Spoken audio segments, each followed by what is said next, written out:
عجیب درد ہے یہ. تو سہارنپور میں ایک بچی ہمارے ساتھیوں کے گھر جاتی تھی، ہندو، وہ مسلمان ہو گئی، ان کے ساتھ اٹھتے بیٹھتے مسلمان ہو گئی.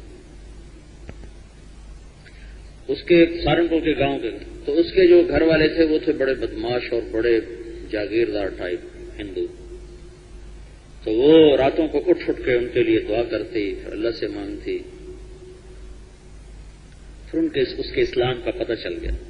خوشبو چھپتی تو ہے نہیں، تو انہوں نے اس کو سمجھایا بجھایا. بچی کی عمر 15-16 سال.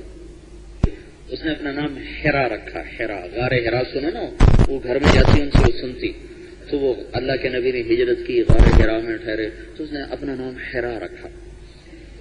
تو اس کے باپ اور چاچے نے اس کو بہت سمجھایا. جب وہ نہیں مانی تو دونوں نے اس کے قتل کا منصوبہ بنایا کہ ہماری عزت خاک میں ملتی اگر یہ ہمارے گھر میں مسلمان ہوتے. تو انہوں نے گاؤں سے باہر ایک کھڈا کھودا اور اپنی بچی اس کو کہنے کہ چلو تمہیں سہارنپور لے کے چلنا. تو پتہ نہیں اس کو کیسے محسوس ہوا، کہ اچھا اب مجھے آخری 2 رکعت پڑھنے دو. تو اس نے 2 نفل پڑھے اور ان کے ساتھ چلے. تو چلتے چلتے وہ راستے سے ہٹ کر وہ ویرانے کی طرف چلے. تو جب وہ کھڑا ہے تو اس کے چاچے نے اس کو دھکا دیا. جب وہ گری تو کہنے لگی چچا مجھے تو مار رہے ہو، جہنم کی آگ سے بچ جاؤ، کلمہ پڑھ لو، ابا کلمہ پڑھ لو. تو اس کا چچا کہنے لگا تو ہمیں اگلی آگ سے ڈراتی ہے، ہم تمہیں اسی آگ کا مزہ چکھائیں گے. اور ساتھ پیٹرول نے اس کے اوپر انڈیلا اور اس کو آگ لگا دی. جب آگ نے اس کے بدن کو پکڑا اور شعلے بھڑکے تو وہ کہنے لگی ابا جہنم کی آگ سے بچ جا، کلمہ پڑھ لے. چچا جہنم کی آگ سے بچ جا، کلمہ پڑھ لے. اور پھر آسمان کی طرف نگاہ کی، یا اللہ تو دیکھ رہا ہے میں تیرے لیے جل رہی ہوں، تجھے غار ہرا سے بھی پیار ہے، اپنی اس ہرا سے بھی پیار کر. اگر اس نے جلتے جلتے کہا چچا جہنم سے بچ جانا، یہ اس امت کا اصل مزاج ہے، یہ اس کے اندر کی اصل چیز ہے. وہ 15 سال کی بچی ہے اور اس کے اندر دعوت ایسی لگی ہے. ہم 50 سال سے تبلیغ میں پھر رہے ہیں، کسی کو حکم توڑتے دیکھ کر رونا نہیں آتا، غصہ آتا.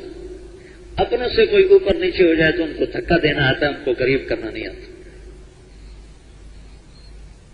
چچا کلمہ پڑھ لینا، جہنم سے بچ جانا، یا اللہ تجھے غار ہرا سے بھی پیار ہے، اپنی اس ہرا سے بھی پیار کر.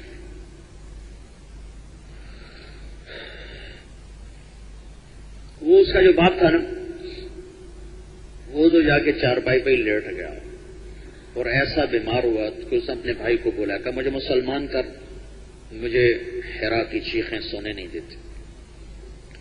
اس نے کہا میں اس کو قتل کیا اسلام کی خاطر، تجھے کیسے مسلمان ہونے دوں؟ کہا پھر میں، تم نہیں مانتے تو میں ہوتا ہوں، اعلان کرتا ہوں. تو اس نے کہا تو اعلان نہ کر، میں تیرا بندوبست کرتا ہوں. تو اس کو لے کے دلی آ گیا. وہاں اپنے جاننے والوں کے پاس اس کو ٹھہرایا، ایک عالم کو بلا کے اس کو کلمہ پڑھوایا. قضاء و قدر کے فیصلے. 2 دن بعد وہ لڑکی کا والد مر گیا. بھائی صرف اس کی موت میں 2 دن بعد، کتنا بیمار نہ کچھ، 2 دن بعد مر گیا. تو کہنے کہ میں نے وہاں مسلمانوں کو بلا کر ان کے حوالے کیا کہ یہ مسلمان ہے، میرا بھائی اس کو دفن کر. جب میں واپس آیا تو میں رات کو لیٹتا تو مجھے اعتراف کیا چچا دوزخ کی آگ سے بچ. آخر میں بے قرار ہو گیا اور اس کی چیخوں نے مجھے، پھر میں نے مسلمانوں سے پوچھنا شروع کیا اسلام کیا چیز. تو پھر کسی نے مجھے کوئی کتاب دی، میں نے ایک کتاب پڑھی، پھر دوسری پڑھی، پھر تیسری پڑھی، پھر میں مسلمان ہو گیا.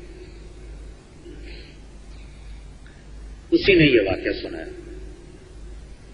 تو میں دعا کرتا تھا یا اللہ کوئی ایسا موقع ہو کہ میں اس بچی کے خون کا کوئی بدلہ چکا دوں. تھا تو ایک جگہ مسلمان بچوں کا اسکول تھا، تو اس کو جلانے کا ہندوؤں نے پروگرام بنایا تھا. تو میں اس مجلس میں شریک تھا، انہیں نہیں پتا تھا کہ میں مسلمان ہو چکا ہوں. تو میں نے رات کو جا کر اس کی پچھلی دیوار میں سوراخ کر دیا بڑا سارا. اور جب وہ حملہ آور ہوئے تو میں وہاں پہلے پہنچ چکا تھا. میں نے سارے بچوں کو سوراخ سے نکال کے باہر نکال دیا اور میں کہا یا اللہ آج ہیرا کے خون کا بدلہ معاف کر، خون چکا دیا میں نے آج اس کا، آج میرے دامن سے وہ داغ دھو دے. تو ہمیں یاد ہی کوئی نہیں کہ بھئی دنیا انسانیت کے لیے کوئی ہدایت کے لیے تڑپنا، درد مند ہونا بھی کوئی ہماری ذمہ تھا. یاد